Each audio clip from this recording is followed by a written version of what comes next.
নির্বাচিত সরকার ছাড়া ভালো চলে না দেশ। পদ্মা তিস্তা বাঁচাতে ধানের শীর্ষে ভোট চাইলেন মির্জা ফখরুল। জামাতকে ষড়যন্ত্র না করার আহ্বান।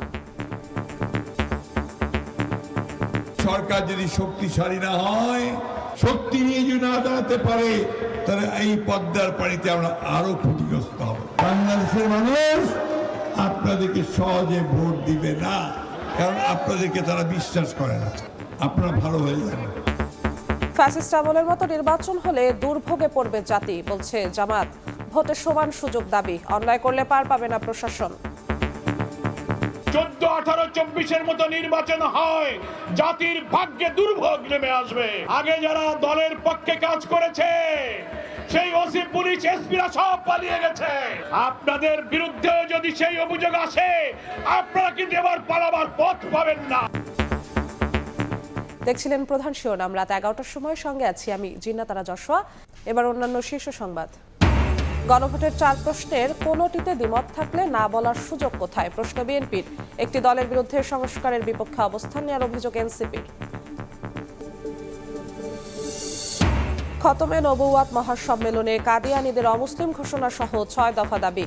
একাত্মতা প্রকাশ করে ক্ষমতায় গেলে সংসদে আইন করার প্রতিশ্রুতি বিএনপি জামাতের। শেখ হাসিনার মামলার রায় ঘিরে চ্যালেঞ্জ দেখছেন না স্বরাষ্ট্র উপদেষ্টা। বিশৃঙ্খলার চেষ্টা হলে মোকাবিলায় প্রস্তুত আইন শৃঙ্খলা বাহিনী। সবার সহযোগিতা চাইলেন আইজিপি।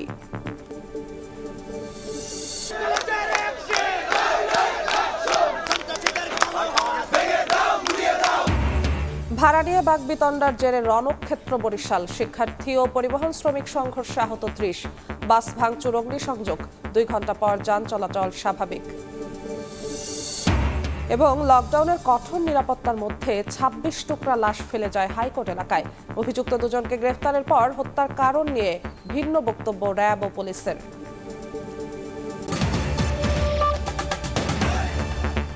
নির্বাচিত সরকার ছাড়া দেশ ভালো চলে না, এমন মন্তব্য করে পদ্মা ও তিস্তা বাঁচাতে ধানের শীষকে জয়ী করার আহ্বান জানিয়েছেন বিএনপির মহাসচিব মির্জা ফখরুল ইসলাম আলমগীর। দিল্লিতে বসে শেখ হাসিনার নির্দেশে জ্বালাও পোড়াও দেশের মানুষ হতে দেবে না বলেও জানান তিনি।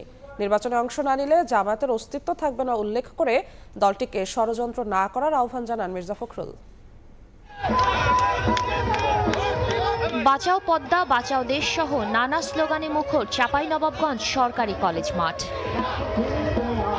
প্লাকার্ড, ব্যানার, ফেস্টুন হাতে খণ্ড খণ্ড মিছিল নিয়ে বিএনপির জনসমাবেশে ঢল নামে নেতাকর্মীর। রাজশাহী বিভাগের বিভিন্ন আসনে ধানের শীষ মনোনীত প্রার্থীরা আসেন সমাবেশে।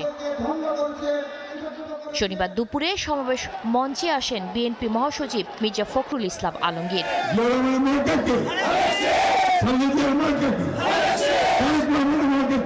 প্রধান অতিথির বক্তব্যে তিনি বলেন, নির্বাচিত সরকার ছাড়া দেশ ভালো চলে না, আদায় করা যায় না পানির ন্যায্য হিস্সা। পদ্মা ও তিস্তা বাঁচাতে ধানের শীষকে জয়ী করার আহ্বান জানান মির্জা ফখরুল।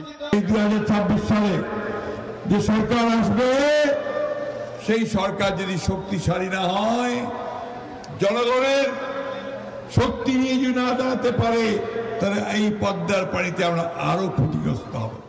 দিল্লিতে বসে জ্বালাও পোড়ায়ের নির্দেশ দিচ্ছেন শেখ হাসিনা, এমন মন্তব্য করে বিএনপি মহাসচিব বলেন, দেশের মানুষ তা হতে দেবে না। নির্বাচনে অংশ না নিলে জামাতের অস্তিত্ব থাকবে না উল্লেখ করে দলটিকে ষড়যন্ত্র না করার আহ্বান জানান মির্জা ফখরুল। বাংলাদেশের মানুষ আপনাদেরকে সহজে ভোট দিবে না, কারণ আপনাদেরকে তারা বিশ্বাস করে না। ভালো হয়ে যান। কেন মানুষকে বোকা বানাচ্ছেন? আপনারা তো নির্বাচন করবেন, নির্বাচন না করে আপনাদের অস্তিত্ব থাকবে না। সে দিল্লিতে বসে হাসিনা বিবি সেই হুকুম দিচ্ছে, মানো, মুড়াও, পুরাও, মানুষ জ্বালিয়ে দাও। ওই হাসিনাকে কেন আপনারা এই দেশে ফেরত আসতে দেবেন? এর আগে চাঁপাইনবাবগঞ্জের রেয়াইচর এলাকায় মহানন্দা নদীর উপর নির্মিত রাবার ড্যাম পরিদর্শন শেষে সাংবাদিকদের প্রশ্নের জবাবে মির্জা ফখরুল বলেন, বাংলাদেশ ইস্যুতে প্রতিবেশী দেশ ভারতকে দাদাগিরি বন্ধ করতে হবে। এখানকার আপনার পুরো পানির হিস্সা, আমাদের সীমান্তে হত্যা এবং আমাদের আপনার ব্যালেন্স অফ ট্রেডের যেটা ঠিক করা, এই জিনিসগুলোকে আমরা খুব বেশি গুরুত্ব দিতে চাই। বেশি গুরুত্ব আরেকটা দিতে চাই যে আমাদের উপরে দাদাগিরি বন্ধ করা। এটা আমরা চাই যে আমাদের প্রতিবেশী দেশ তারা ইচ্ছে করলেই তারা আমাদের সঙ্গে সুসম্পর্ক রাখতে পারে। এদিন সকালে রাজশাহীর গোদাগাড়ীর ফাজিলপুরে প্রয়াত মন্ত্রী ব্যারিস্টার আমিনুল হকের কবর জিয়ারত করেন বিএনপি মহাসচিব। শাতিলা শারমিন, সময় সংবাদ। গণভোটের 4টি প্রশ্নের কোনোটিতে দ্বিমত থাকলে না বলার সুযোগ কোথায়? অন্তর্বর্তী সরকারের কাছে এমন প্রশ্ন বিএনপির সিনিয়র যুগ্ম মহাসচিব রুহুল কবির রিজভির। দুপুরে রাজধানীর শ্যামলীতে তারেক রহমানের পক্ষে অসুস্থ বেতার শিল্পী আফরোজা নিজামীকে আর্থিক সহযোগিতা অনুষ্ঠান শেষে তিনি কথা বলেন। রিজভি বলেন, 90% মানুষ যদি বুঝতে না পারে গণভোটের উদ্দেশ্য কি, তাহলে উদ্দেশ্য সফল হবে না।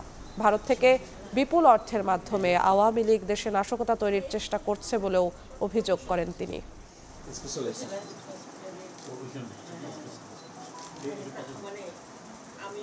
সনদের মধ্যে তো প্রথমেই থাকতে হবে অসহায় মানুষের তাকে বাসস্থান দেওয়া, তার সন্তানের চিকিৎসা, তার সন্তানের শিক্ষা, এগুলো নিশ্চিত করা। এটাই হওয়া উচিত সবচাইতে বড় সনদ।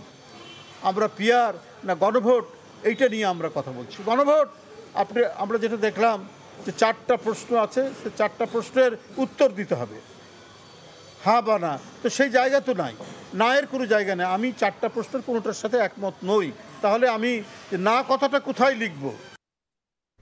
এবারে নির্বাচন ফ্যাসিস্ট আমলের মতো হলে জাতির ভাগ্যে চরম দুর্ভোগ নেমে আসবে বলে মন্তব্য করেছেন জামাত নেতারা। গণভোট ও জাতীয় নির্বাচন একদিনে হওয়ার সিদ্ধান্তে দেশে অস্থিরতা তৈরি হলে সরকারকে দায় নিতে হবে বলেও হুঁশিয়ারি দেন তারা। শনিবার সকালে খুলনার ডুমুরিয়ায় স্থানীয় জামায়াতের নেতাকর্মীরা নির্বাচনী মোটর শোভাযাত্রার আয়োজন করে। এতে অংশ নেন কয়েক হাজার নেতাকর্মী। শোভাযাত্রার উদ্বোধন করেন দলটির কেন্দ্রীয় সেক্রেটারি জেনারেল মিয়া গোলাম পরোয়ার। শোভাযাত্রার আগে এক পথসভায় অংশ নেন তিনি। বলেন, এবারের নির্বাচন ফ্যাসিস্ট আমলের মতো হলে জাতির ভাগ্যে চরম দুর্ভোগ নেমে আসবে। বিগত দিনের মতো নির্বাচন হলে জনগণ মেনে নেবে না বলেও হুঁশিয়ারি দেন জামাতের অন্যতম এই শীর্ষ নেতা। এবারের নির্বাচন যদি 14, 18, 24-এর মতো নির্বাচন হয়, জাতির ভাগ্যে দুর্ভোগ নেমে আসবে। প্রত্যেকটি জায়গার ওসিরা নিরপেক্ষ দায়িত্ব পালন করবেন। তা না হলে মনে রাখবেন, আগে যারা দলের পক্ষে কাজ করেছে সেই ওসি, পুলিশ, এসপিরা সব পালিয়ে গেছে। আপনাদের বিরুদ্ধেও যদি সেই অভিযোগ আসে, আপনারা কিন্তু এবার পালাবার পথ পাবেন না। এদিকে রাজধানীর কাকরাইলে আইডিইবি ভবনে আয়োজিত শ্রমিক সমাবেশে যোগ দেন জামায়াতের নায়েবে আমির অধ্যাপক মুজিবুর রহমান। বলেন, গণভোট ও জাতীয় নির্বাচন একই দিনে অনুষ্ঠিত করার সিদ্ধান্তের কারণে রাজনৈতিক পরিস্থিতি ঘোলাটে হলে দায় নিতে হবে সরকারকেই। রাজনৈতিক দলগুলোকে যদি পাশাপাশি বসে সমস্যার সমাধান করে, এখানে কোনো বিরোধ হয় না। কিন্তু যখন এক পেশে সিদ্ধান্ত নেয়, তখনই কিন্তু বিরোধ দেখা দেয়। কাউকে গুরুত্ব দিল, কাউকে গুরুত্ব দিল না, এমন যদি অবস্থা হয়, তাহলে দেশের সমস্যার সমাধান কিন্তু হয় না, অচল অবস্থা সৃষ্টি হয়। এই দায়িত্ব সরকারকেই বহন করতে হবে। এ সময় তিনি সরকারকে রাজনৈতিক দলগুলোর সঙ্গে আলোচনায় বসার আহ্বান জানান। লক্ষ লক্ষ কোটি কোটি শফিক মুন্সি, সময় সংবাদ। কষ্ট দেওয়ার জন্য নয়। একটি দলের নেতারা চূড়ান্তভাবে গণভোটের বিরুদ্ধে অবস্থান নিয়েছেন বলে অভিযোগ করেছেন এনসিপির সদস্য সচিব আখতার হোসেন। বলেন, জুলাই সনদ বাস্তবায়ন নিয়ে অস্পষ্টতা তৈরি হয়েছে। যারা গণভোটের রায় মানবে না, জনগণ তাদের প্রত্যাখ্যান করবে বলেও হুঁশিয়ার করেন তিনি। শনিবার বিকেলে কৃষি গবেষণা কাউন্সিলে এনসিপির কৃষি উইং আয়োজিত এক সেমিনারে যোগ দেন দলটির শীর্ষ নেতারা। এ সময় রাজনীতিতে গুন্ডা চাঁদাবাজদের আধিপত্য নিয়ে আক্ষেপের কথা জানান এনসিপির যুগ্ম আহ্বায়ক সামান্তা শারমিন। আর নোবেলজয়ী একজনকে সরকার প্রধান বানানো হলেও নানা চাপের মুখে তাকে আত্মসমর্পণ করতে হয়েছে বলে মন্তব্য করেন দলটির জ্যেষ্ঠ সমন্বয়ক হান্নান মাসুদ। 24 পরবর্তী যে সরকারকে একজন ইকোনমিস্টকে আমরা দেশের দায়িত্ব দিয়েছি, নোবেলজয়ী ইকোনমিস্টকে, আমরা ভাবছিলাম যে উনি এই উদ্যোগগুলা নেবেন, কিন্তু দেখা গিয়েছে ইস্টাবলিশমেন্টের চাপে উনি নিজেই আত্মসমর্পণ করেছেন। আগের রাজনৈতিক ব্যবস্থার উপর, আগের আমলাতান্ত্রিক ব্যবস্থার উপর আমাদেরকে ফেলে দিয়ে চলে যাচ্ছেন। সেই তথাকথিত চাঁদাবাজ, দুর্নীতিবাজ, দখলদারিত্ব, খুনি এবং তাদেরকেই প্রার্থী তালিকায় জায়গা করে দিচ্ছে। বরঞ্চ আমরা চাই, এনসিপি চায় যে একজন যোগ্য কৃষক যিনি তার আইন প্রণয়নে ভূমিকা রাখতে চান, তাকে কিভাবে সংসদ পর্যন্ত নিয়ে আসা যায়। এনসিপির সদস্য সচিব আক্তার হোসেন বলেন, একটি দলের নেতারা চূড়ান্তভাবে গণভোটের বিরুদ্ধে অবস্থান নিয়েছেন। জুলাই সনদের বিষয়ে যে ধোঁয়াশা তৈরি করা হয়েছে তা সন্দেহজনক বলেও মন্তব্য করেন তিনি। সংস্কারকে ভাগ করে ফেলা হয়েছে সরকারের মর্জি মতো। সংস্কারের বিষয়বস্তুগুলোকে রাজনৈতিক দলের আওতাধীন করে ফেলা হয়েছে তাদের মতিগতির উপরে, তাদের অভিরুচির উপরে। এমন অস্পষ্ট অবস্থায় রেখে বাংলাদেশের মানুষের আকাঙ্ক্ষাকে জুলাই সনদের মধ্য দিয়ে পরিপূর্ণভাবে বাস্তবায়ন করা সম্ভব কিনা সে প্রশ্ন তৈরি হয়েছে। একটি দলের নেতারা চূড়ান্তভাবে গণভোটের রায়কে প্রত্যাখ্যান করার মতামত ব্যক্ত করছেন। গণভোটের রায় যারা মানবে না, জনগণ তাদের প্রত্যাখ্যান করবে বলেও হুঁশিয়ারি দেন এনসিপির সদস্য সচিব। এই ফেসিবাদী আমলের বাংলাদেশ। আদনান তুর্য, সময় সংবাদ, ঢাকা। আন্তর্জাতিক খতমে নবুয়াত মহাসম্মেলন থেকে কাদিয়ানীদের অমুসলিম ঘোষণা সহ 6 দফা দাবি জানানো হয়েছে। এই দাবিতে একাত্মতা প্রকাশ করেছেন বিএনপি ও জামাত নেতারা। সোহরাওয়ার্দী উদ্যানে সম্মেলনে বিশ্বের শীর্ষস্থানীয় ইসলামী চিন্তাবিদ, দেশের অন্যান্য দলের নেতা ও আলেম ওলামাদের ঢল নামে। ইসলামের অন্যতম মৌলিক বিশ্বাস খতমে নবুয়াত এর গুরুত্ব তুলে ধরতে সোহরাওয়ার্দী উদ্যানে আন্তর্জাতিক খতমে নবুয়াত মহাসম্মেলন। সকাল থেকে সমাবেশে সমবেত হন বিশ্বের শীর্ষস্থানীয় আলেম উলামা ও ইসলামী চিন্তাবিদ এবং রাজনৈতিক দলের নেতারা। সম্মেলনে সারা দেশ থেকে আসা আলেম ওলামার অংশগ্রহণে কানায় কানায় পূর্ণ হয়ে যায় উদ্যান। বসবাস করবে, নাগরিক সুবিধা পাবে, মুসলিম হিসাবে নয়, মুসলিম হিসাবে। দেশের প্রতিটি জেলায় দায়িত্বরত জেলা প্রশাসক ডিসি বরাবর স্মারকলিপি প্রদান করা হবে এবং কাদিয়ানীদের অমুসলিম ঘোষণার দাবি আদায় করার জন্য যদি প্রয়োজন হয় আবার 5 মের মতো সম্মেলনে কাদিয়ানীদের অমুসলিম ঘোষণার দাবিতে একাত্মতা প্রকাশ করেন বিএনপি জামাত নেতারা। যারা রাসূলুল্লাহ সাল্লাল্লাহু আলাইহি ওয়াসাল্লামের পক্ষে নয় তারা মুসলমান হতে পারে না। যদি বাংলাদেশের রাষ্ট্র ক্ষমতায় সরকার পরিচালনার দায়িত্ব আল্লাহ রাব্বুল আলামিন আমাদেরকে দেয়, কানুনি সকল ব্যবস্থা জাতীয় সংসদে আলাপ আলোচনার মাধ্যমে গ্রহণ করা হবে ইনশাআল্লাহ। তিনি সর্বশেষ নবী, এর পরে আর কোন নবী আসবে না। সুতরাং এর বাইরে যারা চিন্তা করে তারা কেউই মুসলমান হতে পারে না। কাদিয়ানীদেরকে অমুসলিম ঘোষণার ব্যাপারে কারোর কোনো দ্বিমত নেই। কাদিয়ানীকে অমুসলিম ঘোষণা করব, সংসদের ভিতরে আইন পাস করব। কাদিয়ানী কাফের, অমুসলিম ঘোষণা করলাম। এ সময় কাদিয়ানীদের অমুসলিম ঘোষণা সহ 6 দফা ঘোষণাপত্র তুলে ধরেন মাওলানা মাহফুজুল হক। কাদিয়ানী সম্প্রদায়কে অমুসলিম জেনে তাদের সঙ্গে মুসলিম সুলভ আচরণ পরিহার করতে হবে। কাদিয়ানীদের যে কোনো বিভ্রান্তিকর প্রচারণা ও সেবার আড়ালে ধর্মান্তরিত করার অপচেষ্টার ব্যাপারে সজাগ দৃষ্টি রাখতে হবে। দেশে এবারই প্রথম অনুষ্ঠিত হলো আন্তর্জাতিক খতমে নবুয়াত মহাসম্মেলন। সানবীর রূপল, সময় সংবাদ, ঢাকা। শেখ হাসিনার মামলার রায় ঘিরে চ্যালেঞ্জ দেখছেন না স্বরাষ্ট্র উপদেষ্টা। বলেন, বিশৃঙ্খলার চেষ্টা হলে মোকাবিলায় প্রস্তুত আইনশৃঙ্খলা বাহিনী। আলাদা অনুষ্ঠানে আইনশৃঙ্খলা পরিস্থিতি স্বাভাবিক রাখতে সবার সহযোগিতা চান আইজিপি। জুলাই হত্যাকাণ্ডে জড়িত অভিযোগে শেখ হাসিনা সহ মানবতাবিরোধী অপরাধে অভিযুক্ত 3 জনের মামলার রায়ের দিন ঘোষণা ঘিরে সম্প্রতি দেশজুড়ে অস্থিতিশীল পরিস্থিতি সৃষ্টি করে কার্যক্রম নিষিদ্ধ আওয়ামী লীগের নেতাকর্মীরা। দেয়া হয় বেশ কিছু যানবাহনে আগুন, ঘটানো হয় ককটেল বিস্ফোরণও। পরে 17 নভেম্বর রায় ঘোষণার দিন ঠিক করে আন্তর্জাতিক অপরাধ ট্রাইব্যুনাল। শনিবার দুপুরে পটুয়াখালীতে সাংবাদিকদের প্রশ্নের জবাব দেন স্বরাষ্ট্র উপদেষ্টা। বলেন, এই রায় ঘিরে বিশৃঙ্খলার কোনো সুযোগ নেই। 17 তারিখে রায় ঘোষণা করা হবে, এটা তো কনফার্ম, সে আপনাদের কোর্টে থেকে জানিয়ে দিয়েছে। এটার জন্য আইন শৃঙ্খলা বাহিনী তাদের যা যার প্রস্তুতি নেওয়া নিয়েছে এবং আমাদের যার যার দায়িত্ব আমরা সবাই ভালোভাবে করতে পারবো এবং কোনো ধরনের কোনো বিশৃঙ্খলা বা কোনো কিছু হবে না। এদিকে খুলনা মেট্রোপলিটন পুলিশ লাইন্সে এক অনুষ্ঠানে দেশের আইন শৃঙ্খলা পরিস্থিতি স্বাভাবিক রাখতে সবার সহযোগিতা চেয়েছেন আইজিপি। যেহেতু সবাই নির্বাচনের ব্যাপারে উদ্গ্রীব, প্রত্যেকে আমাদেরকে সহযোগিতা করবেন। আমাদের দায়িত্বটা আমরা যেন সবচাইতে ভালোভাবে পালন করতে পারি, সেজন্য আমরা নিজেরা প্রশিক্ষিত হচ্ছি। আমাদের হাতে যে 2 মাস আছে আমরা অবশ্যই পারবো। নির্বাচন কেউ ঠেকাতে পারবে না, সুষ্ঠু ও সুন্দরভাবে এবারের ভোট সম্পন্ন হবে বলেও মন্তব্য করেন আইজিপি। ইলেকশন আপনি ঠেকাতে পারবেন না। তৌফিক মাহমুদ, সময় সংবাদ। ভাড়া নিয়ে বাকবিতণ্ডার জেরে একের পর এক বাস ভাঙচুর। বরিশালের শিক্ষার্থী ও পরিবহন শ্রমিকদের মধ্যে সংঘর্ষে আহত হয়েছেন অন্তত 30 জন। প্রায় 2 ঘন্টা বন্ধ থাকার পর আইন শৃঙ্খলা বাহিনীর হস্তক্ষেপে স্বাভাবিক হয় বাস চলাচল। একের পর এক ইটপাটকেল নিক্ষেপ, ধাওয়া পাল্টা ধাওয়া, রণক্ষেত্রে পরিণত হয় বরিশাল নগরীর কেন্দ্রীয় নতুল্লাবাদ বাস টার্মিনাল এলাকা। সড়কে আগুন জ্বালিয়ে বিভিন্ন শিক্ষা প্রতিষ্ঠানের কয়েকশো শিক্ষার্থী বিক্ষোভ করেন। আহত হয় অন্তত 30 জন।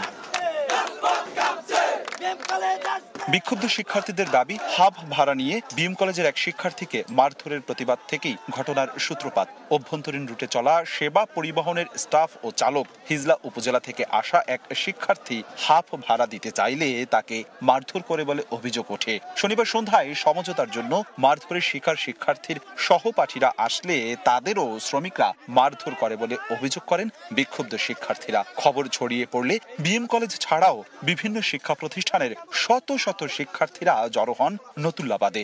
একজন শিক্ষার্থী সে হাফ ভাড়া দিতে চেয়েছিল, কিন্তু তারা এটা মানতে বাধ্য ছিল না। তাদের সাথে কথা বলতেছি, এর এক পর্যায়ে আইসা তারা হঠাৎ করে লাঠি সোটা নিয়ে হামলা চালাইছে। আমাদের অনেক ভাইয়ের মাথা ফাটছে। তবে শিক্ষার্থীদের মারধর করেনি বলে দাবি করেন শ্রমিকরা।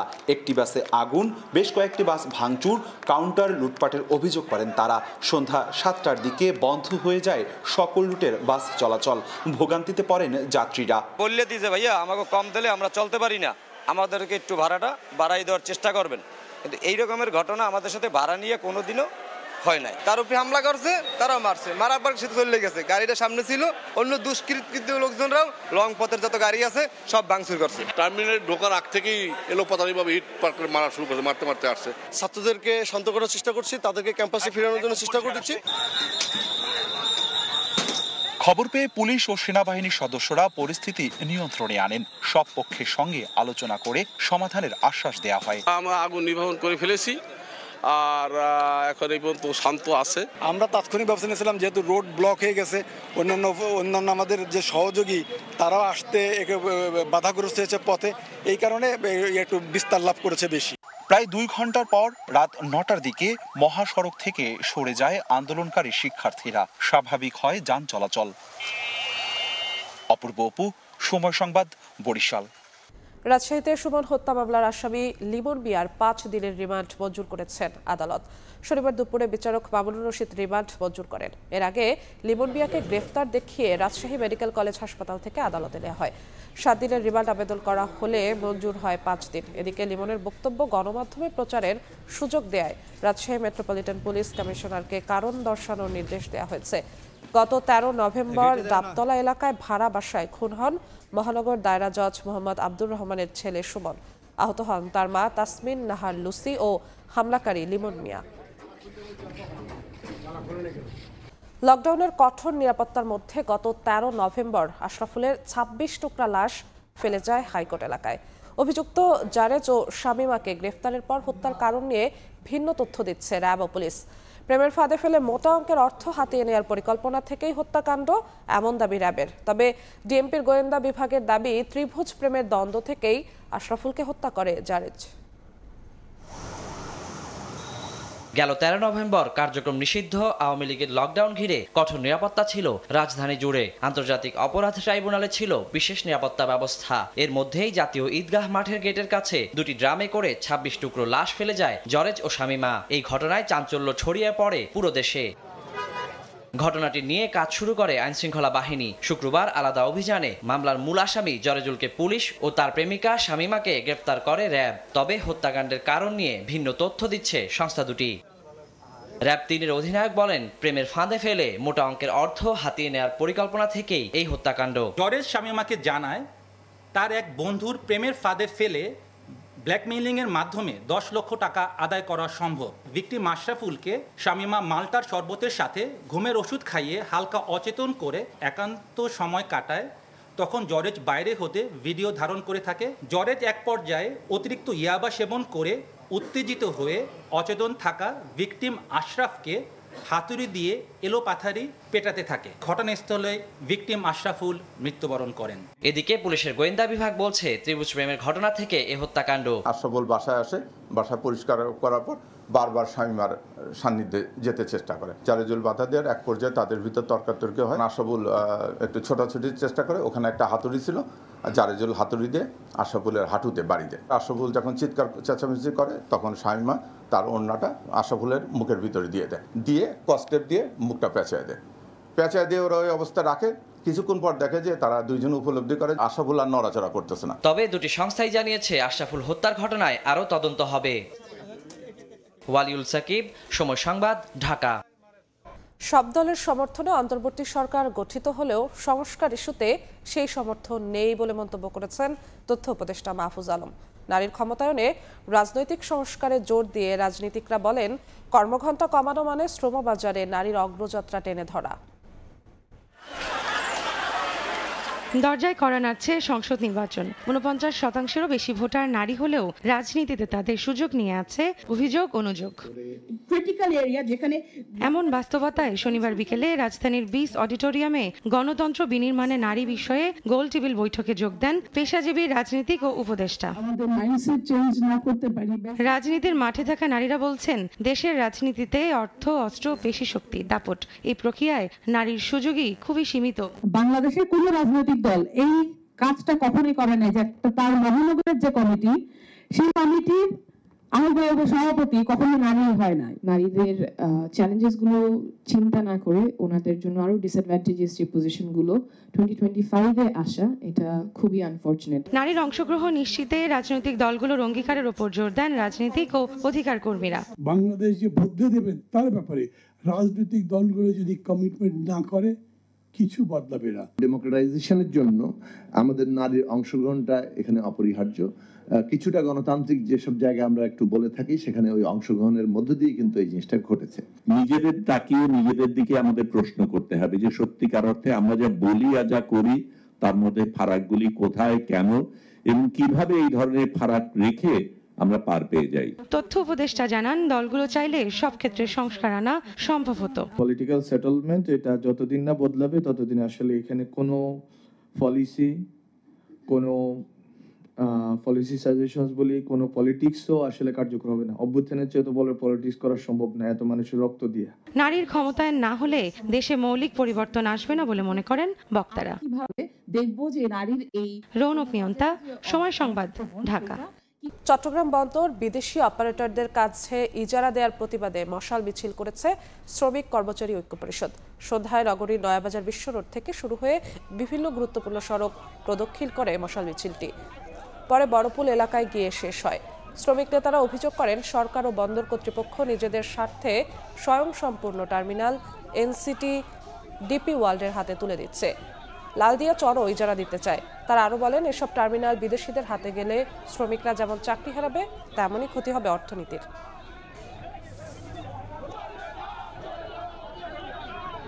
দেশের বাইরের খবর।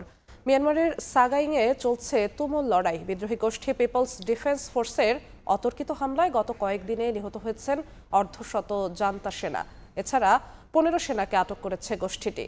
পরে অঞ্চলটিতে বিমান হামলা চালায় জান্তা সরকার, তবে কোনো হতাহতের খবর পাওয়া যায়নি। সংঘাতের মধ্যে আতঙ্কে পালিয়েছেন 5000-এর বেশি বাসিন্দা। এদিকে 35 বছর পর মিয়ানমার থাইল্যান্ড সীমান্তবর্তী মডং শহর পুনরায় দখল নিয়েছে কারেন বিদ্রোহীরা।